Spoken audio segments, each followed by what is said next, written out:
మావోయిస్టులు సంచలన నిర్ణయం తీసుకున్నారు. ఆపరేషన్ కగారును తక్షణమే నిలిపివేస్తే తాము ఆయుధాలు వదిలేస్తామని ప్రకటించారు. ఈ మేరకు మావోయిస్టు పార్టీ అధికార ప్రతినిధి అభయ్ పేరిట లేఖ విడుదలైంది. తాత్కాలికంగా కాల్పులు విరమిస్తామని లేఖలో అభయ్ పేర్కొన్నారు. భారతదేశంలోని పీడిత ప్రజల సమస్యల పరిష్కారం కోసం ప్రజా పోరాటాల్లో పాల్గొంటామని పేర్కొంది. అభయ్ పేరుతో చలామణి అవుతున్న కిషన్జీ సోదరుడు మల్లోజుల వేణుగోపాల్ తాజా చిత్రాన్ని ఈ ప్రకటనలో ముద్రించడంతో పాటు తమ నిర్ణయంపై ప్రజలెవరైనా తమ అభిప్రాయాలు పంచుకునేందుకు మెయిల్, ఫేస్బుక్ ఐడీలు మావోయిస్టు పార్టీ ప్రకటించింది.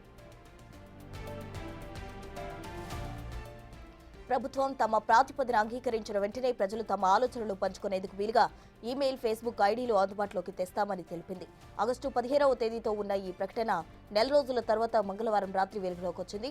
తమ పార్టీ ప్రధాన కార్యదర్శి చొరవతో శాంతి చర్చలకు సిద్ధంగా ఉన్నామని, హోంమంత్రి అమిత్ షా నియమించిన ప్రతినిధులతో చర్చలకు సిద్ధంగా ఉన్నట్టు మావోయిస్టులు పేర్కొన్నారు.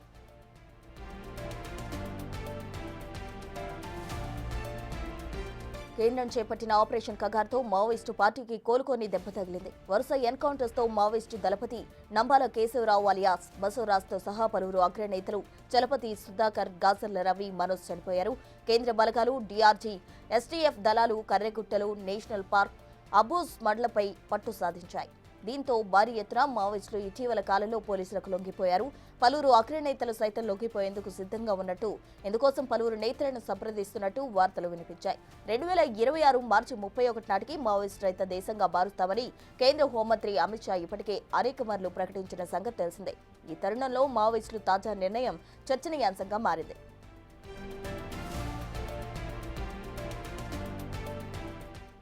ఆపరేషన్ కగార్కు సంబంధించి మావోయిస్టుల నిర్ణయానికి సంబంధించి పూర్తి డీటెయిల్స్ మా ప్రతినిధి శివ ఢిల్లీ నుంచి అందిస్తారు. Shiva, right Prasanna, Maoist party సంచలన నిర్ణయం తీసుకుంది. ఆపరేషన్ కగార్ను తక్షణమే నిలిపివేస్తే తాము ఆయుధాలు వదిలేస్తామంటూ కూడా ఒక ప్రకటన విడుదల చేశారు. మావోయిస్టు పార్టీ అధికార ప్రతినిధి అభయ్ పేరిట ఒక లేఖ అనేది మొత్తం చక్కర్లు కొడుతోంది. ఈ శాంతి చర్చలకు సిద్ధంగా ఉన్నామంటూ కూడా మావోయిస్టులు ఈ లేఖను విడుదల చేశారు. కేంద్ర హోంశాఖ మంత్రి అమిత్ షాకు ఈ లేఖ పంపినట్టు తెలుస్తుంది.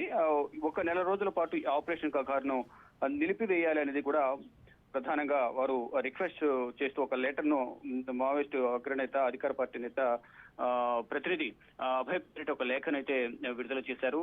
అంటే ఈ ఆపరేషన్ కగార్ను ఆపేస్తే కనుక మేము లొంగిపోయేందుకు సిద్ధంగా ఉన్నామనేది వారు చెప్తున్నారు. అయితే ఆపరేషన్ కగార్ పేరుతో కేంద్రం మావోయిస్టుల ఏరువేతకు గత సంవత్సరం నుంచి, అంటే 2024 జనవరి నుంచి ఈ ఆపరేషన్ కగార్ను ప్రారంభించింది. ఈ నేపథ్యంలోనే 2026 నాటికి నక్సలిజాన్ని అంతా కూడా దేశవ్యాప్తంగా ఉన్న నక్సలిజాన్ని తొలముట్టిస్తామంటూ కూడా అమిత్ షా పలుమార్లు బహిరంగ సభల్లో కూడా మావోయిస్టులకు హెచ్చరికలు జారీ చేశారు. ఇక మావోయిస్టులు అయితే దేశంగా మారుస్తామంటూ చాలా సార్లు ప్రకటన కూడా చేశారు. ఇక ఆపరేషన్ కగార్ తో మావోయిస్ట్ పార్టీకి కోలుకోలేని దెబ్బ తగులుతోంది. వరుస ఎన్కౌంటర్లలో ఈ మావోయిస్ట్ పార్టీలకు సంబంధించిన కీలక నేతలంతా హతమవుతున్నారు. ఈ నేపథ్యంలోనే అందరూ కూడా తీవ్ర ఆందోళన, భయం వ్యక్తం చేస్తున్నారు మావోయిస్టులు. ఇక ఇటీవల భారీ ఎత్తున మావోయిస్టులు కూడా లొంగిపోయారు. ఈ నేపథ్యంలోనే ఆపరేషన్ కగార్ను ఒక నెల రోజుల పాటు నిలిపివేస్తే కనుక లొంగిపోయేందుకు మేమంతా సిద్ధంగా ఉన్నామంటూ కూడా ఈ మావోయిస్టు సంబంధించిన అభయ్ పేరిట ఒక లేఖ అనేది విడుదలవుతోంది. అంటే మొత్తం దేశవ్యాప్తంగా ఈ మావోయిస్టు ప్రభావిత ప్రాంతాలు ఎక్కడైతే ఉన్నాయో ఆ ప్రభావిత ప్రాంతాల్లో భద్రతా బలగాలను మోహరించి వారందరినీ కూడా అదుపులోకి తీసుకోవాలనే ప్రయత్నాలు జరుగుతున్నాయి. 2024 జనవరిలో ప్రారంభమైన ఈ మావోయిస్టుల ఏరువేతకు సంబంధించి ఇప్పటి వరకు చూసుకుంటే కనుక దాదాపు 303 మంది మావోయిస్టులు ఈ చనిపోయినట్లుగా కూడా తెలుస్తోంది. వీరిలో ఏకంగా 102 మంది మహిళలే ఉండడం ఆందోళన కలిగిస్తుంది. ఇక ఆపరేషన్ కగార్ మొదలయ్యాక 2024లో 217 మంది మావోయిస్టులు చనిపోయారు. ఇందులో 80 మంది మహిళలే ఉన్నట్లు తెలుస్తోంది. ఇక 2025లో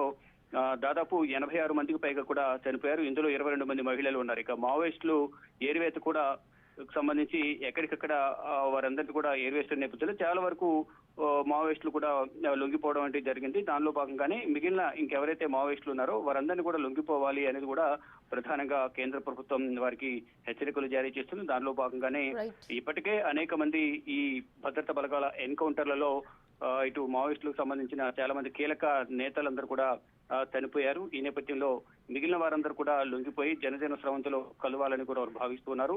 మరోవైపు ఇటు ఛత్తీస్గఢ్ లో కనుక చూసుకుంటే కనుక అక్కడ మావోయిస్టుకు సంబంధించిన సానుభూతి పరులు ఎవరైతే ఉన్నారో వారందరినీ కూడా మళ్ళీ బయటికి తీసుకొచ్చి వారిని కమాండర్స్ గా సిద్ధం చేసి మళ్ళా ఇటువంటి అడవుల్లోనే ఈ మావోయిస్టులను ఏరువేతకు సంబంధించి ఛత్తీస్గఢ్ ప్రభుత్వం కూడా గతంలో వారందరికీ కూడా రిక్రూట్మెంట్ చేసుకుని వారందరికీ శిక్షణ ఇచ్చింది. ఇక ఎక్కడికెక్కడ మావోయిస్టులను ఏరివేయాలనేది కూడా కేంద్ర ప్రభుత్వం భావించిన నేపథ్యంలో ఈ ఆపరేషన్ కగార్ను నిర్వహిస్తోంది. దానిలో భాగంగా 300 మందికి పైగా కూడా మావోయిస్టులు చనిపోయారు. దాంట్లో మహిళలు కూడా ఎక్కువ ఉండడం అనేది ప్రధానంగా చర్చనీయాంశమైంది. ఈ నేపథ్యంలోనే ఒక నెల రోజుల పాటు ఆపరేషన్ కగార్ను నిలిపివేస్తే తామందరూ కూడా మీతో చర్చలు జరిపి జనజీవన స్రవంతిలో కలుస్తాము, ఆయుధాలను కూడా మీకు అప్పగించేస్తామంటూ కూడా అభయ పేరిట లేఖ వచ్చిన నేపథ్యంలో ఇటు కేంద్ర హోంశాఖ నుంచి ఎటువంటి సమాధానం వస్తుందనేది కూడా చూడాల్సి ఉంది. ప్రసూన.